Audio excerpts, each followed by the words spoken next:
Welcome to Trial of the Hollywood Sex Therapist Killer, the harrowing and tragic story of Dr. Amie Harwick, who met a tragic end when she was allegedly thrown off her third-floor balcony by her stalker and ex-boyfriend, Gareth Pursehouse. Found clinging to life, but later succumbing to her injuries, Amie's death has raised many questions, with answers to be revealed in court. Join us as we dive deep into the ongoing trial of Gareth Pursehouse, the man accused of this heinous act, and as we seek justice for Amie.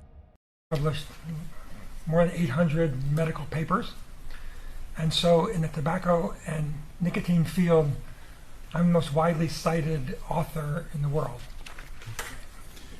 And are you recognized as an expert in nicotine and its effects?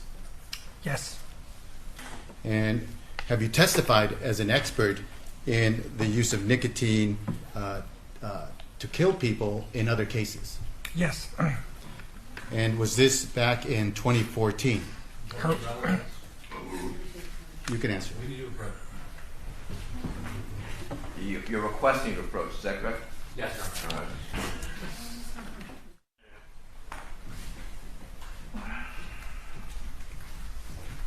All right. So you testified in that case in 2014.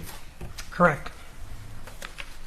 And thereafter, you continued your research and your expertise in nicotine and its effects. Correct. And were you approached sometime around 2020 to look at reports related to this case here? Yes, I was. And was that sometime around October 6th of 2020? Yes. And were you provided some police reports related to this case? I was. Were you provided photographs of a syringe marked as, not as photo ID number 18, but as property item number 21? I'll show you a photograph. Yes, I was.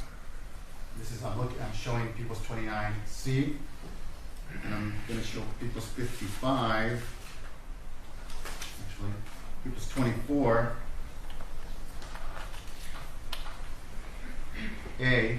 Were you also provided the reports from a Dr. Maureen Bradley, who had examined that syringe number 21 and its liquids and indicated her findings on a report dated August 26, 2020? Yes, I was. Okay, so you provided her findings and her report. Yes. And after that, and after that, did you write a report as to what your opinion was regarding that liquid, whether if that were injected into Amie Harwick, whether that would be a lethal dose? I did, yes. And did you write your report on April 19th, 2021? Yes. And we'll get into that. And did you indicate in your report that had that amount of pure nicotine been injected in Amie Harwick, that would have been a lethal dose? Yes, I did. And likely to kill her? Yes. Were you provided, after April 19, 2021, now going to September 21, 2021, were you provided with the preliminary hearing transcript for Dr. Bradley's testimony on that date of September 21st, 2021? Yes, I was. And are you familiar with the FBI laboratory? Just to that report. And in reading her testimony, did she indicate that her laboratory could not quantify the purity of the liquid, that her lab would not do that? Yes. But that she inferred by using the 99% standard that she used, that she inferred that there was 90 to 100% pure nicotine in that sample? Yes. After that, did you suggest to the detectives and LAPD detectives and prosecutor to take that liquid and send it to another lab where they could try to measure the purity of that? I did. And which lab did you suggest? Well, Dr. Alan Wu is head of clinical chemistry at San Francisco General Hospital. He's a UCSF professor, as I am, and his toxicology laboratory is one of the best in the world, and so I suggest they send it to him. Why would you say his lab is one of the best in the world? Objection, relevance, duty to prove. You can answer. Well, he had instrumentation that's able to identify unknown drugs from hundreds of different possibilities. He does excellent analytical toxicology in general. He can measure virtually any drug and quantitate it. And so he would be a good person to do that. I'm sorry. Objection, relevance, passing, Ask your next question. Yes. And at some point, did you receive a report from Dr. Wu's findings dated August 8th, 2022, where he had analyzed that liquid from that syringe, item number 21? Yes, I did. And you provided a copy of that report and its notes. Yes. And in that report, did Dr. Wu indicate that he found that the liquid from that syringe, item 21, that it was 86.9% pure nicotine? Yes. Now, in order to discuss nicotine, its background,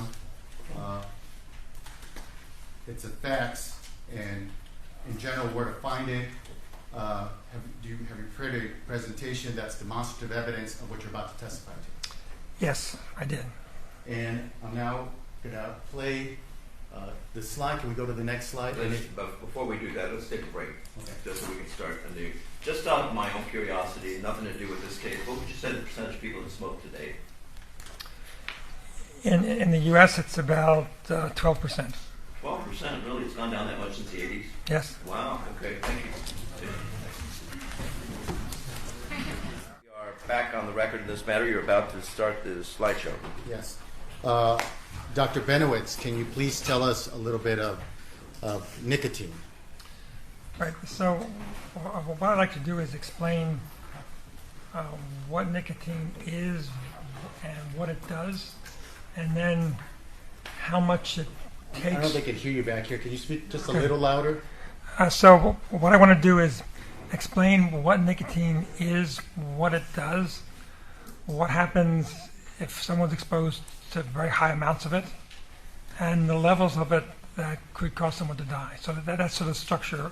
I want to start with this. Nicotine obviously comes from tobacco plants, and tobacco plants were actually used before anyone identified nicotine as a pesticide. So ground up tobacco was used 150 years ago because they knew it killed insects. It turns out that nicotine is like a natural insecticide, and that's sort of the background about where nicotine came from. Next slide.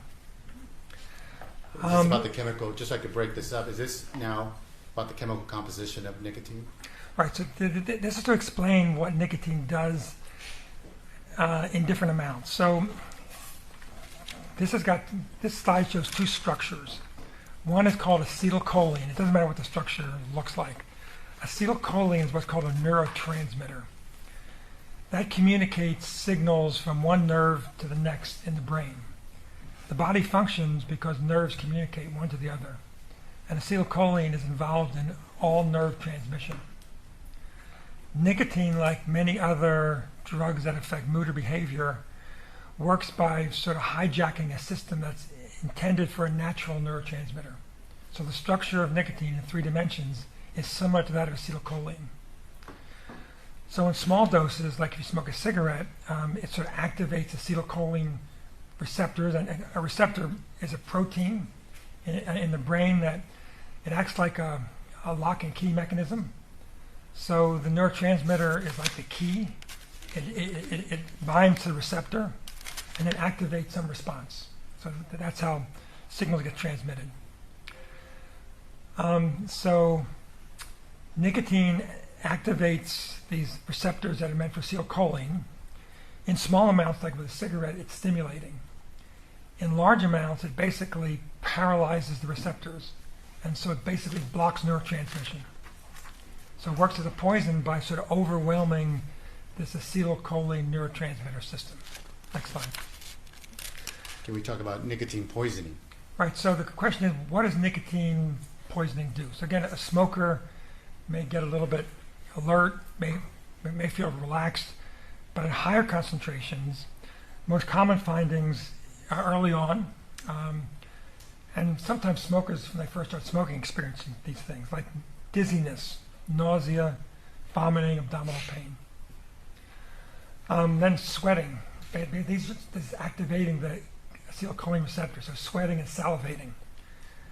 But in high concentrations, one gets confused, gets agitated. There can be lethargy, so gets sleepy or even coma, convulsions in high concentrations, and then what kills people is paralysis of muscles. So it paralyzes the muscles in the lung, so you stop breathing. So what kills people is really stopping breathing because your lung muscles are paralyzed and causes death. Next slide. Well, how nicotine was once marketed. Yeah, so as I said before, one time people used tobacco powder as an insecticide, but many years ago, nicotine was actually marketed as something called black leaf 40. So this is 40% nicotine solution. It was sprayed on roses. It killed aphids. So nicotine was once widely used. It's not marketed anymore, so you can't use it, but it had been very widely used. Next slide. So the question is, where can nicotine be obtained? Well, it turns out because of the vaping industry, people who vape basically develop solutions that contain nicotine. And you can buy the solvents for the nicotine, you can buy flavors, and you can buy nicotine in pretty pure form. And so I'll just show you some examples.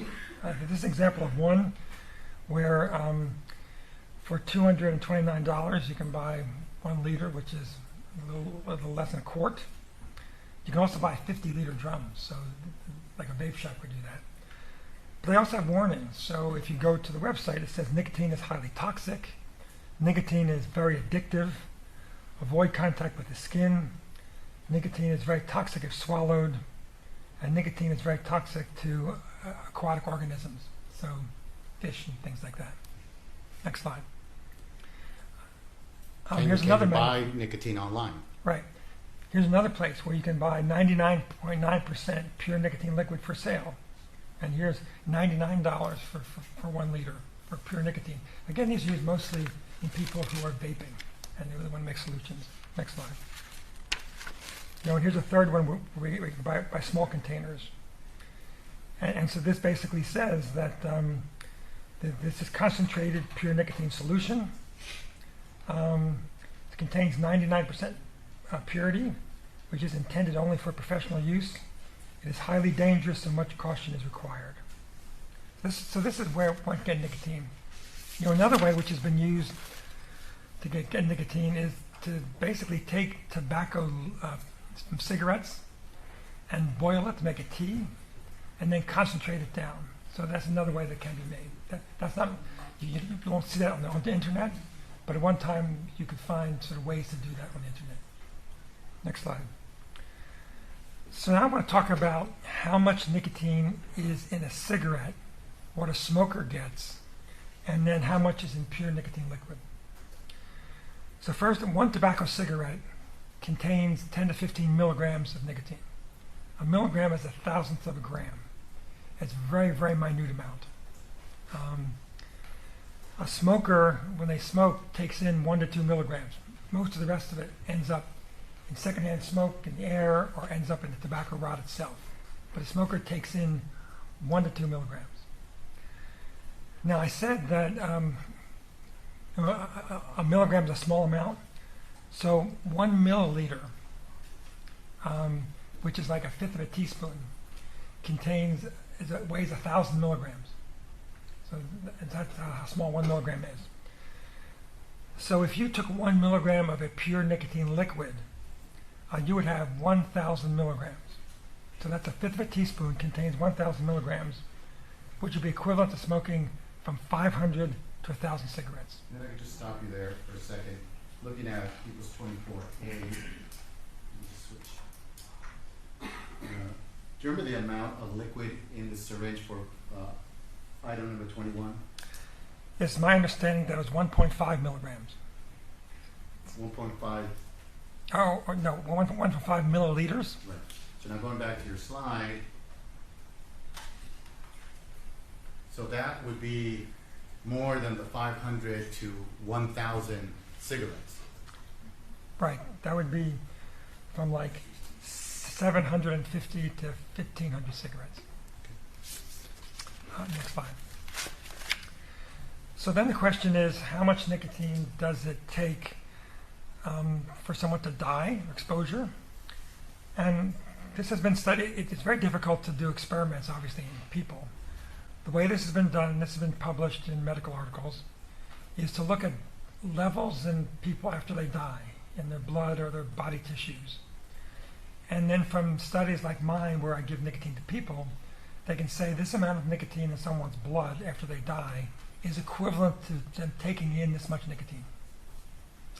So the estimates, and this is from the most authoritative article that talked about this, is that taken by mouth, if you're exposed to 1 to 13 milligrams per kilogram body weight, by mouth, that would be potentially lethal.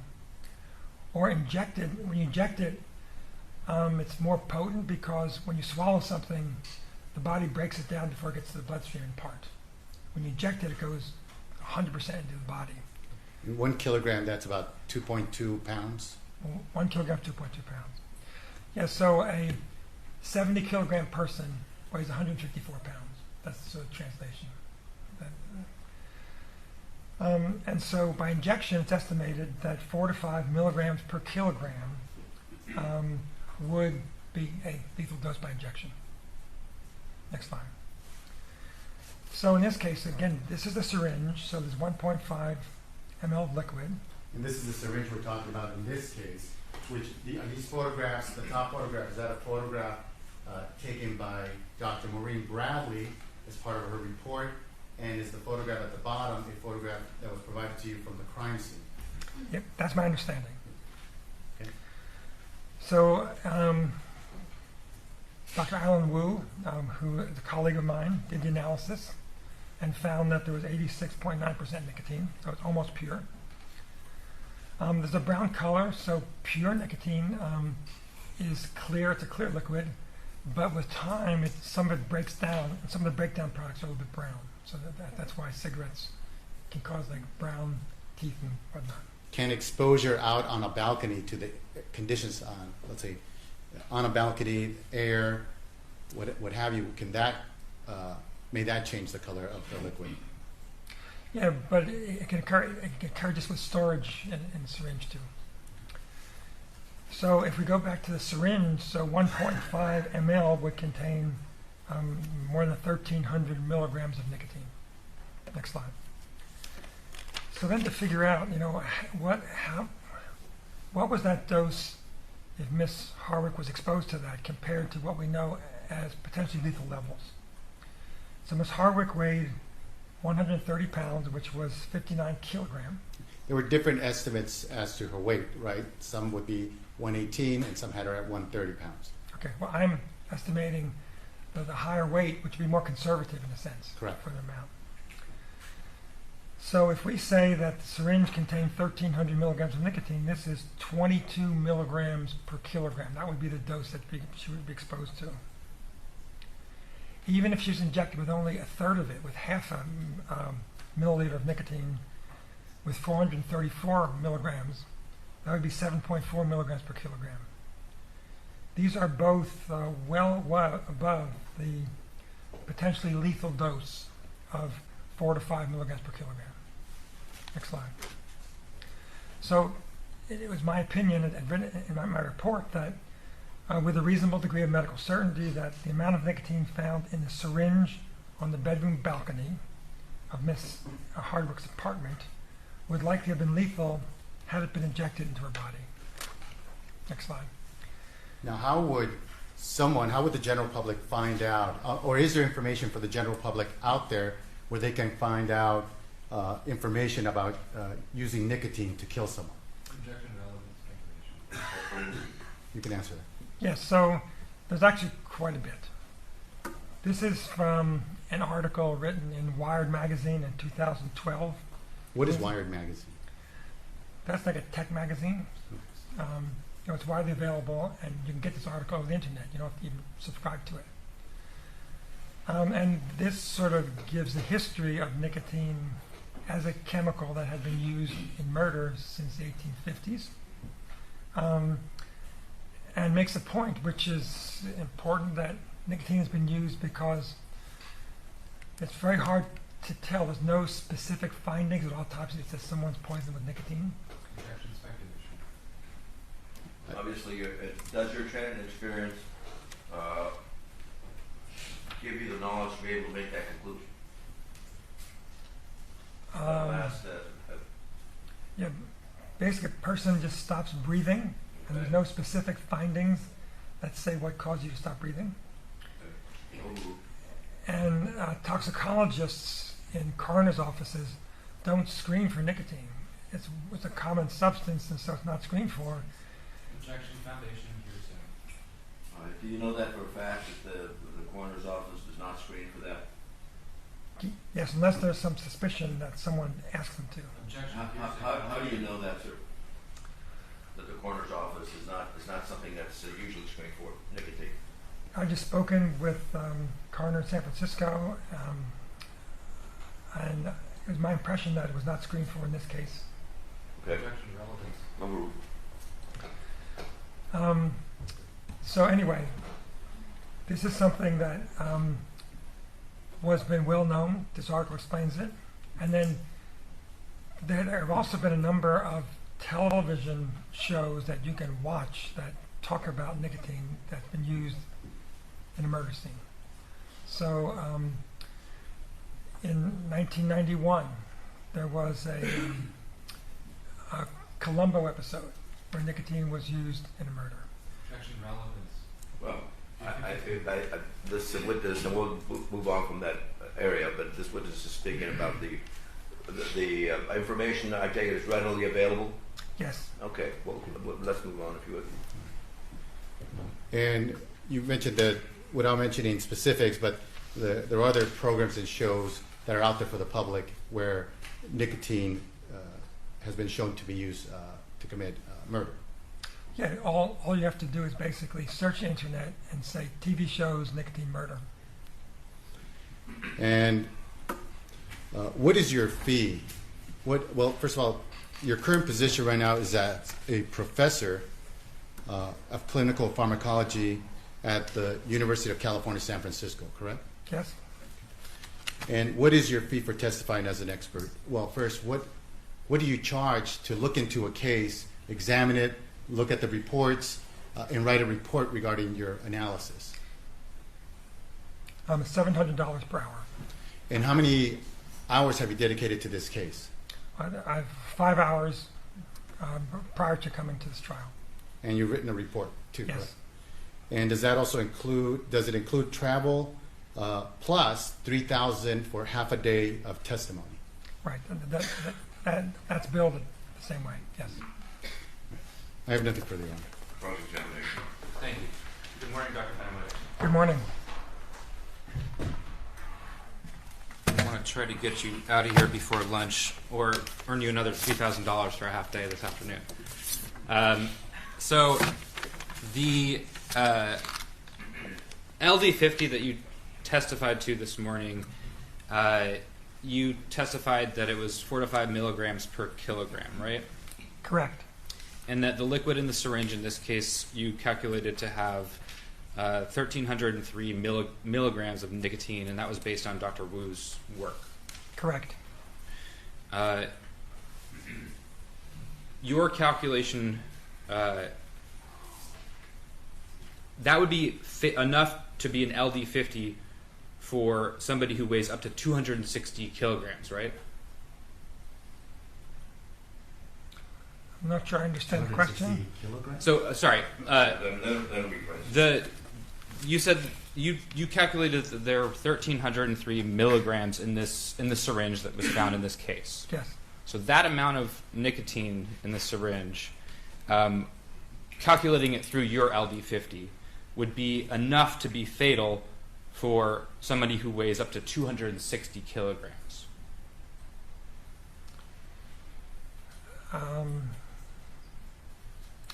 So basically, it's I don't have a calculator, but it really would be dividing 1,300 by 5. So about 1,300 by 5. Or 4 or 5. So it's around somebody up to that weighs about 500 pounds, Right. roughly. So the amount of nicotine in the syringe found in this case would likely be fatal to somebody who weighs up to about 500 pounds based on your LD50, right? Yes. So it is your opinion that injecting what was in the syringe would have been fatal to Ms. Harwick, right? Correct. And so it would have also been fatal had it been injected into Mr. Pursehouse, right? Objection. Foundation and calling for speculation. Oh, unless he knows the weight of the, well, if you establish foundationally, assuming someone weighs this much. Assuming he weighed less than 500 pounds. Yes, it would.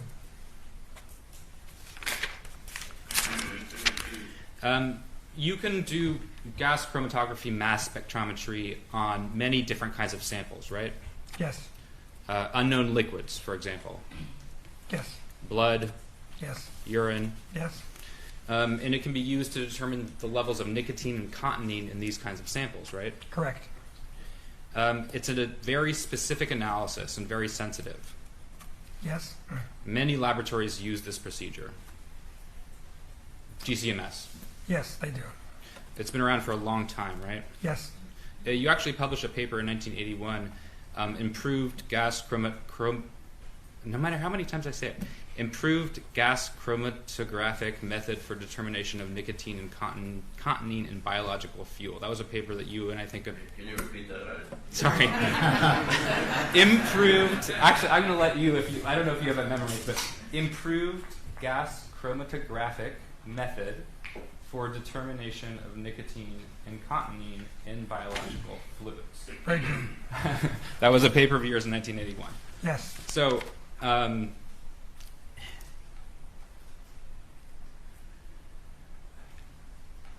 it's been a very reliable method with some help from you, it seems like, in your work, to determine the presence of nicotine or cotinine in a sample, right? Yes.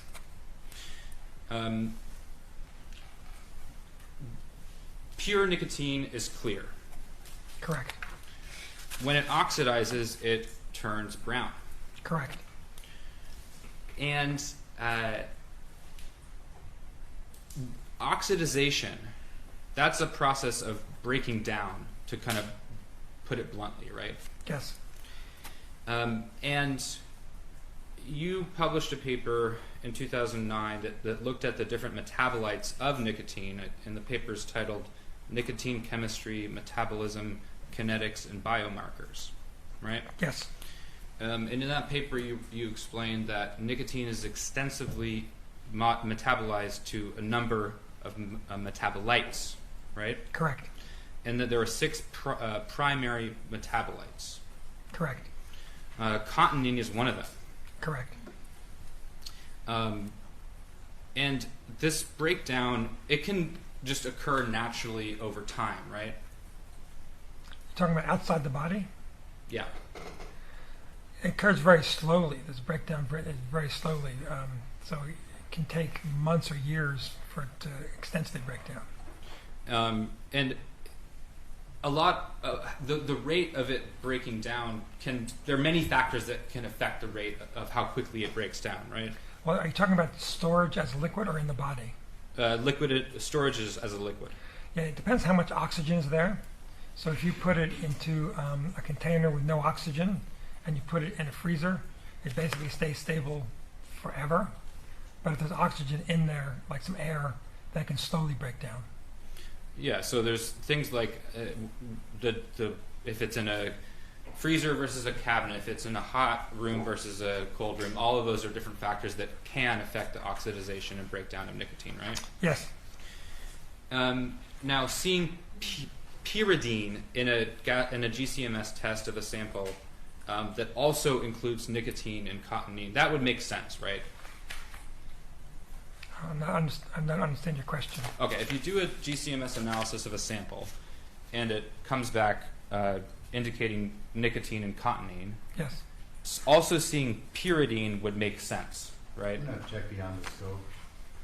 Oh, I'll give you some moving. Not to my knowledge. Our analyses basically, we're looking at blood just shows nicotine and cocaine if we're doing that assay. So I'm not sure it might depend on the assay, but I'm not familiar with that. But you are familiar with pyridine alkaloids, right? Yeah, so nicotine is basically a pyridine-based alkaloid. Okay, right. It's a nitrogen-containing chemical compounds that are widely found in plants, right? Yes. And that contain a pyridine ring, Yes. right? And you talk about that in your paper on the different metabolites of nicotine, specifically that oxidization of the pyrrolidine ring. Nicotine is metabolized by two non-oxidative pathways, methylation of the pyridine nitrogen, giving nicotine. And so you mentioned pyridine as being associated with nicotine, right? Yeah, but pyridine is just a chemical structure. Okay. And then last chemical specific question, benzonamine, which is also known as aniline, seeing that in a GCMS test of a sample that also includes nicotine and cotinine also makes sense, right? It depends on the analysis. Like I say, our assays would not pick up aniline. Okay. Ours are very specific for nicotine. Okay, so it depends on how it's done. Correct.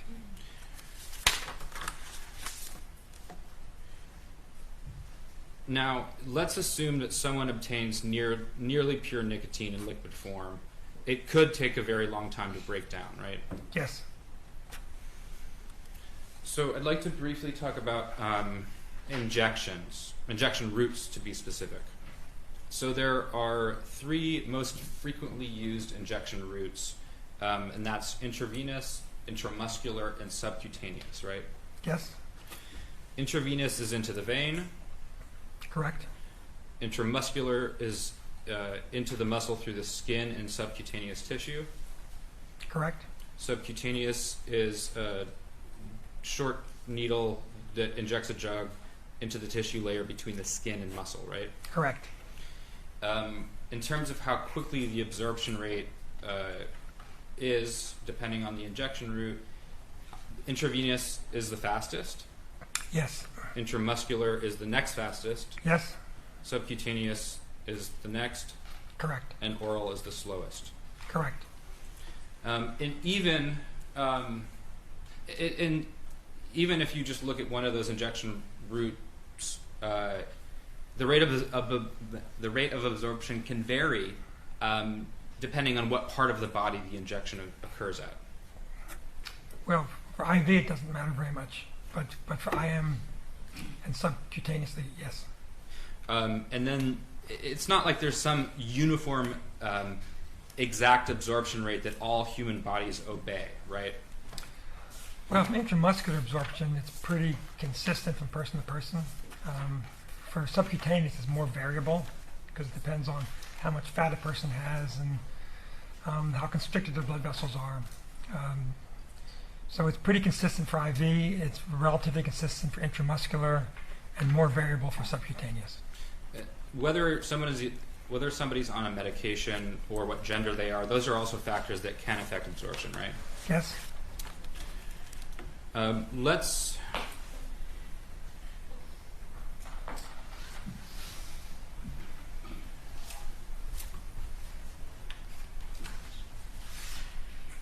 now, even for phlebotomists, correctly doing an intravenous injection in a therapeutic hospital-type setting is not necessarily easy, right? Correct. And that's why that's why phlebotomists have to go to school and get trained for that, right? Yes. If nicotine is injected, say subcutaneously, that's going to cause a burning sensation, right? Most likely, yes. Injecting it directly into a vein would also cause a burning sensation. It depends on where. If it's a large vein, it might not very much. A small vein probably would. And the more nicotine that's injected, the more painful it would be. Yes. If someone were to be injected against their will, they would likely struggle. Probably, yes. I would think so. And if somebody were injected under those circumstances, you would expect to see hemorrhaging beneath the injection site, right? Injection foundation and He said at the last, he ended his last response by saying, "I think so." That's speculation. So let's move on, if you would. All right. If there's not like a clean injection, then you would expect to see hemorrhaging beneath the injection site, right? injection foundation, calling for speculation. I don't know. Are you able to answer that? Well, it's a sort of a common sense thing. It depends how much trauma there was. So if you inject someone very quickly, then you might not see very much at all.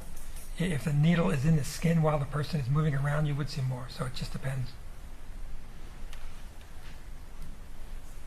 Bruising as well, you would expect to see in a setting or in a situation where the injection is not, like, you're not sitting in a hospital room and it's not being administered. You'd expect to see bruising as well. Injection foundation and Sustain. Mr. Avila went over all of your board certifications, right? Yes. And you're a professor and a doctor. Yes. Do you have the foundation to answer the question that I asked you? Again, counsel, it's not relevant unless you relate it to facts. If you expect to see, and I think a prior responses, it depends on how much the person struggles and how long the needle is in the body. If you inject somebody very quickly, I believe the doctor said, you wouldn't expect that. If the needle is in the body, coupled with the struggle, you're going to see some hemorrhaging or at least some bruise or contusions. All I asked was, and he answered that you would see some bruising. Yes, he answered that. Yes, so it depends. It depends on the circumstance. I thought you sustained Mr. Avila's objection. But you've already got an answer to that.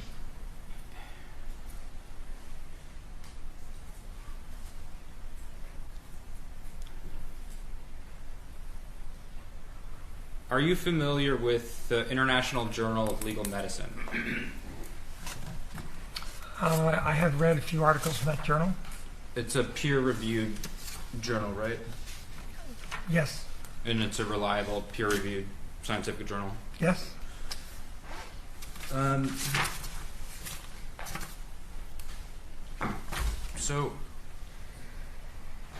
you familiar with the case study that they published in February of 2019 that looked at a autopsy of a woman who had injected herself with nicotine to commit suicide? Injection foundation assumes facts, not an evidence. Well, I don't know. Is it a foundational question? This is evidence code 721, Your Honor. I know, Daniel. Is it a foundational question? Yes. All right, I'll give you some leeway with respect to that. Are you familiar with that, sir? I probably have read it, but I'm not familiar offhand with it. Okay, but the publication, the International Journal of Legal Medicine, you said was a reliable, peer-reviewed scientific journal, right? Yes. Okay. So, in this case study, the title of the case study, it's actually... Object is hearsay. Well, it isn't if it's prepared and if you have an expert on the stand that can rely on hearsay or hearsay statements prepared in a report to make a conclusion or render an opinion. So, go ahead. So, in this case report, evaluation of the distribution of nicotine intravenous injection, an adult autopsy case report with a review of literature. The authors discussed how a 19-year-old woman was brought into the hospital. Object as to hearsay. Let's approach it, if you would, please. We're going to remain here and discuss this issue rather than have you just sit there while we're trying to discuss it. Have a good lunch. We'll see you back at 1:30. And Doctor, we'll see you at 1:30. Thank you. Are back on the record on this matter. Mr. Franzel, I believe you were inquiring. Yes, thank you.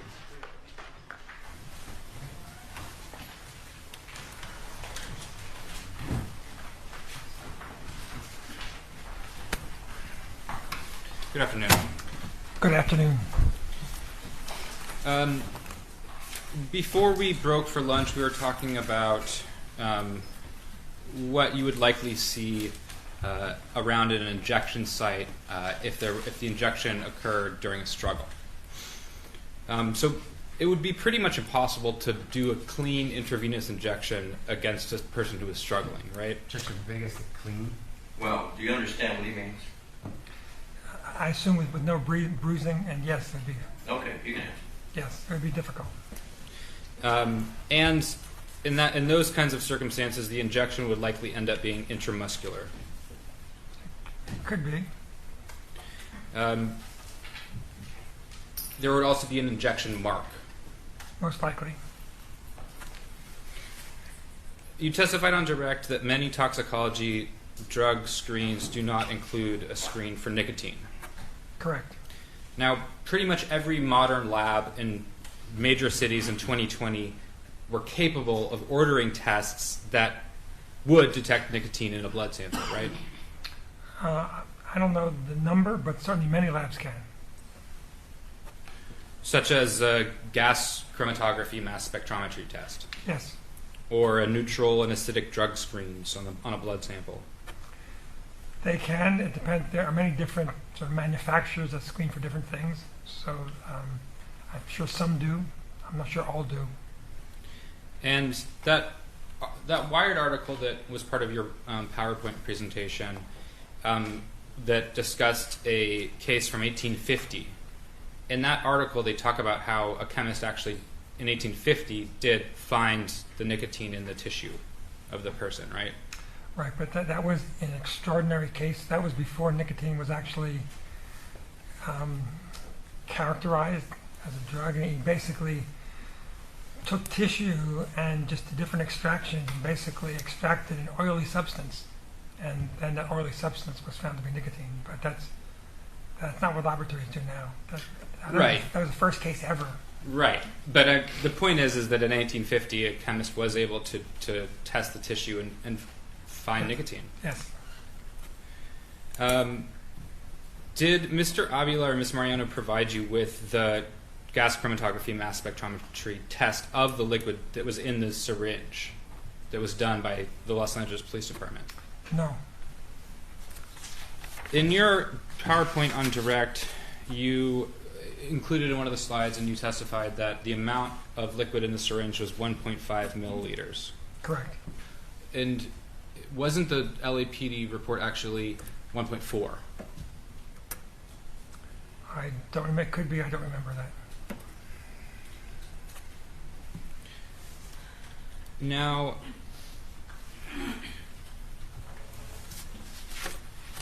if I may just have a moment.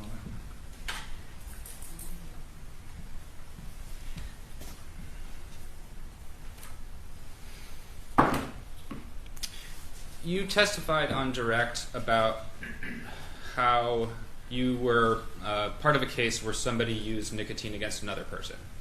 Yes. And you also testified that someone could learn about nicotine as a potential murder weapon through an internet search. Yes. And you also mentioned somebody in the public, a member of the public, could learn about that from stories in the media, like the Wired article we were talking about. Yes.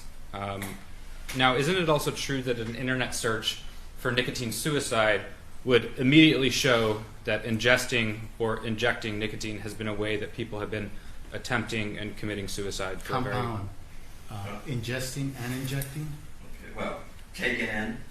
Sure. All right. Isn't it true that an internet search for nicotine suicide would also immediately show that people have been ingesting nicotine to commit suicide for a very long time? So I know that was true. I don't know. I haven't searched that recently to know if it's been taken off. But at one time, if you went to a suicide website, nicotine was one of the options.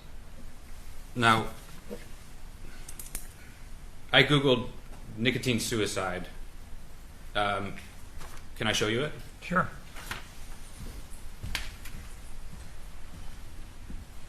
If you can just look at both pages and then look up when you're done.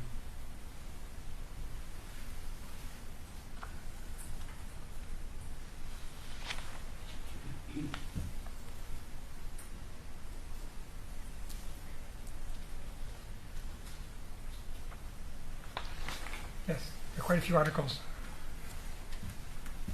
So, the front, yeah, of course. The front page, or the first results that come up include things like the suicide hotline, but it also includes links to studies and reports and examples of people committing suicide with nicotine, right? Injection compound. All right, rephrase. The search shows that the first, main results show that people have been using nicotine for suicide, right? Right. Well, these are mostly reports of people who have used nicotine for suicide.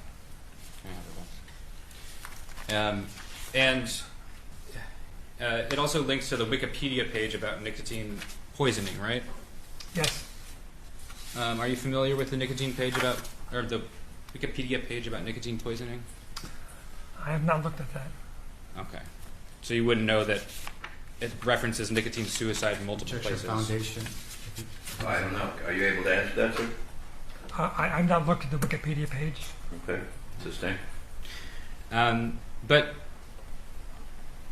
you are aware that people have been using nicotine to commit suicide for many, many decades, right? Objection asked and answered. Yes, sustain.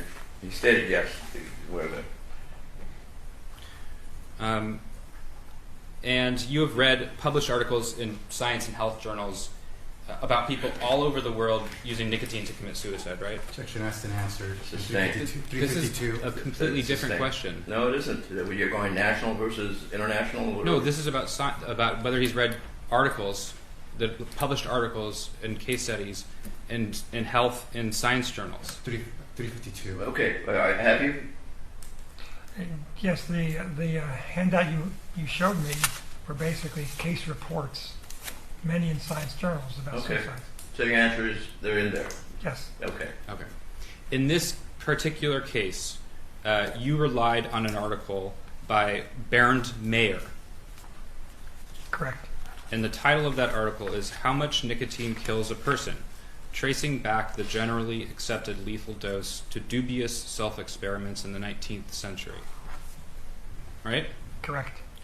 And in this particular paper, Mr. Mayer discusses a suicide attempt where someone ingested 4 grams of pure nicotine, right? Yes. And that was a suicide attempt in 1931. I don't recall the year, but Would it refresh your recollection to look at the paper? sure. Do you have a copy? Yes. Sharvila? Yes. This is going to be paragraph 2 on the first page. Yes. Does that refresh your recollection, sir? Yes. And so this was, Mr. Mayer cited an article by, I believe, a German fellow, Schmidt, from 1931, Nikotinvergiftung, Selbstmordversuch. So, nicotine poisoning. Madam Reporter. Oh, every bit. Would you like to? And so this paper that you relied on for, coming to testify here in this case, discusses this nicotine or the suicide attempt from 1931, right? Yes. And he also, Mr. Mayer in this paper also writes or discusses how there are reviews on fatal nicotine intoxication caused by either suicidal intent or accidents, right? Yes. Mr. Mayer, in his references a 2010 paper, 2 UK suicides using nicotine extracted from tobacco, employing instructions available on the internet. Are you familiar with that paper? Yes. That in that paper, they discuss how 2 individuals read instructions online and figured out how to dilute or how to extract nicotine from tobacco, right? Yes. And one of those suicides was, I believe, in 1992. Is that correct? I don't recall the year. Could be. Okay. Another reference in the Mayer paper is death due to ingestion of nicotine-containing solution.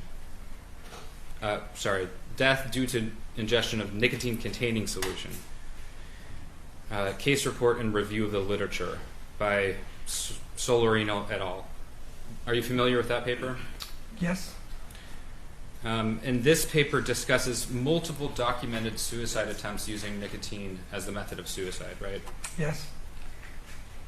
Are you familiar with the paper Near Fatal Intoxication by Nicotine and Propylene Glycol Injection, a case report of an e-liquid poisoning? This was published by BMC Pharmacology and Toxicology in 2019. Are you familiar with that paper? I'm not sure. I'd have to see the paper.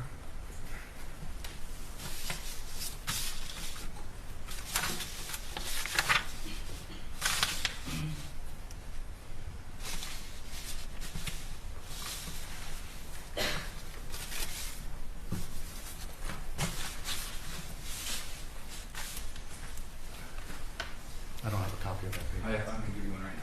Thank you.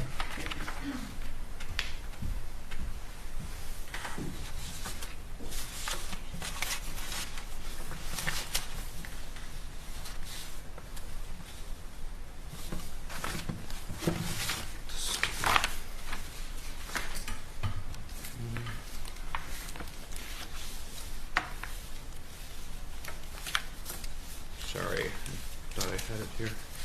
It might be a moot point. Are you familiar with that paper, sir?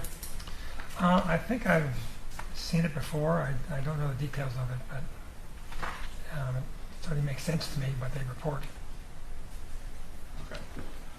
Well, if you're not familiar with it, I can't really ask you in detail about it.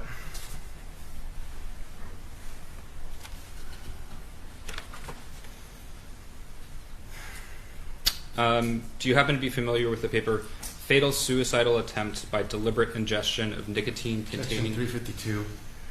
Well, I'll let them get into some other papers and or articles, but then I'm going to grant the 352. Okay, I only have a few more. Okay. Well, I have a lot more, but I won't ask about them.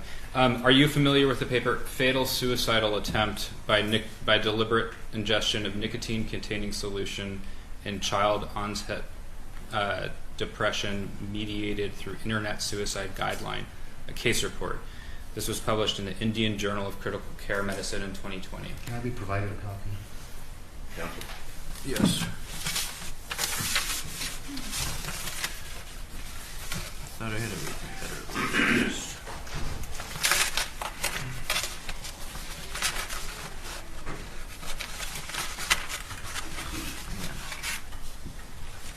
It'll take me a second just to find it. I have it right here.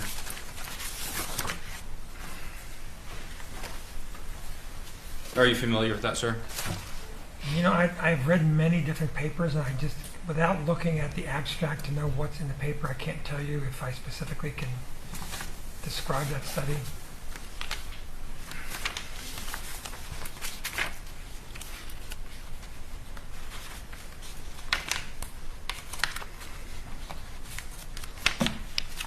May I approach? Yes. Thank you.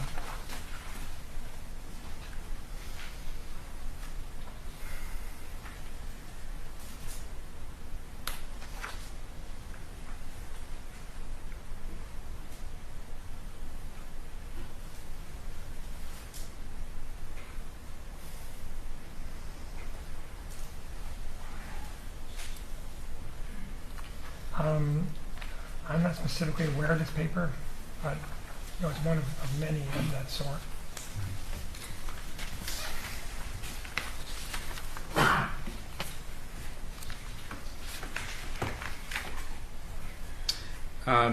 Last one I'll ask about before moving on to another topic. How about the emerging method of suicide by electronic cigarette liquid, a case report, 2016. And this is in the Journal of Korean Medical Science. Objection foundation, assumes facts not in evidence, and 352. Well, I'll allow him to finish this last inquiry with respect to this particular paper. But that's under 352. I'm going to grant the exception after this question. Let me give you a copy. Are you familiar with that article, sir? Okay. I have not read this article before. No. Okay. Okay.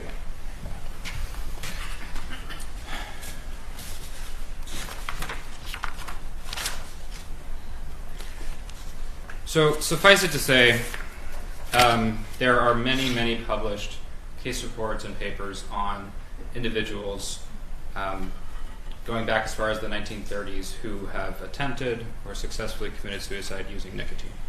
Yes. And these have been published in reputable, peer-reviewed scientific and medical journals. Yes.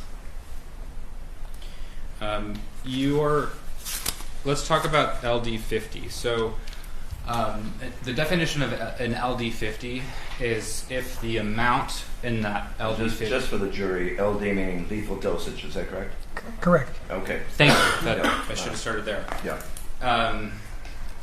So 50 means if that dose is administered, half the population would perish and half would not. Correct. That it was really derived from animal studies of toxicology. It's hard to tell in humans because no one ever gives people doses and see when half of them die. That would be highly unethical, right? Yes. Thank God we don't do that. I mean, even animal studies have their own set of ethical concerns, right? Correct. And you use the word estimate. You estimated what the LD50 is. There's no consensus among the scientific community about what that is, right? But it's difficult to be definitive about it. Again, the way scientists have tried to figure it out is by looking at levels of nicotine in people's body when they die and try to say how much nicotine would they have had to have taken to achieve those levels. And then you get a span of different amounts for different people. And based on that, they estimate what a potential lethal dose is. I think that's the best one can do. And so in this case, you had to kind of rely on the Mayer paper, which talks about an oral LD50, and then estimate from the oral LD50 to what an injected LD50 would be, based on how the body processes and the differences between oral absorption and intravenous absorption. Correct. And you were talking about how you can't really run studies on humans. And so the science and health communities have to rely on these case studies, which are real-life incidents that get reported. Yes. And in the case of nicotine, the most frequent types of case studies are accidental ingestion, right? Yes. Workplace exposure. Workplace exposure is different. That's usually with tobacco harvesting. And suicide attempts is the other common category. Yes.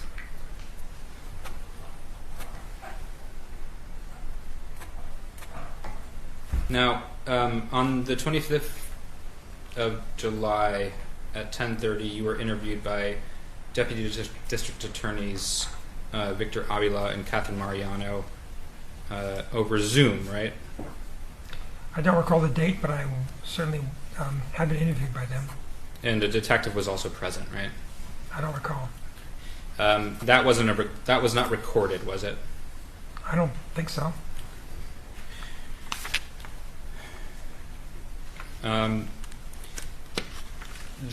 You ended your direct examination by saying that your opinion is with a reasonable degree of scientific certainty.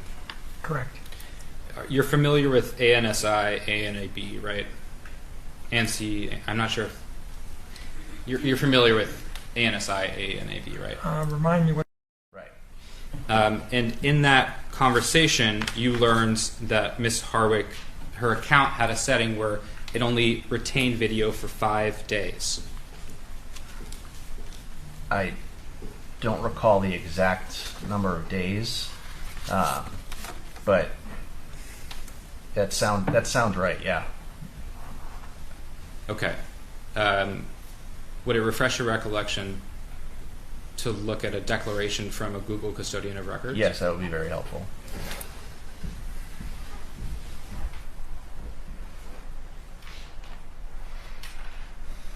I just need a moment. All right.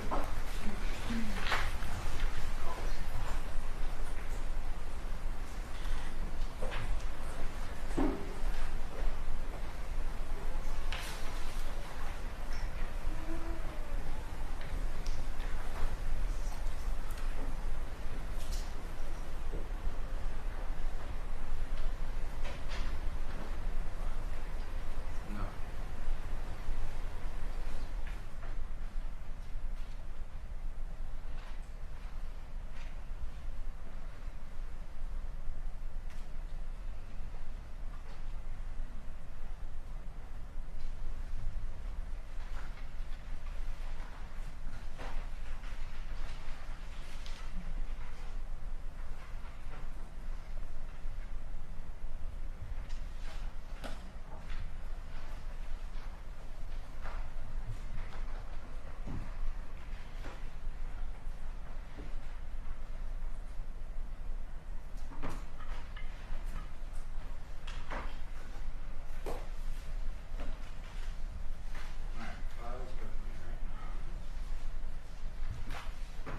May I approach? Yes.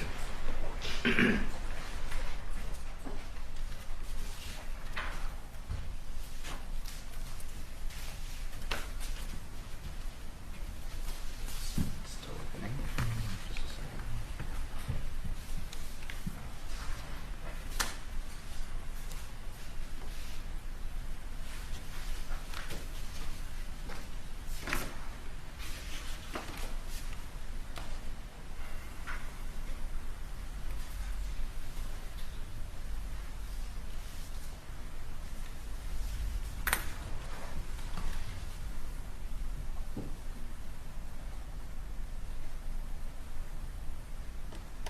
Sorry, I'm having just a brief technical issue.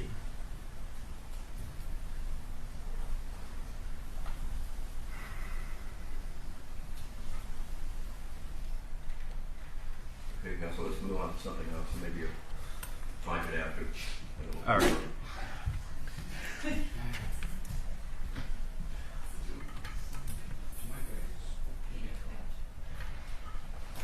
Okay.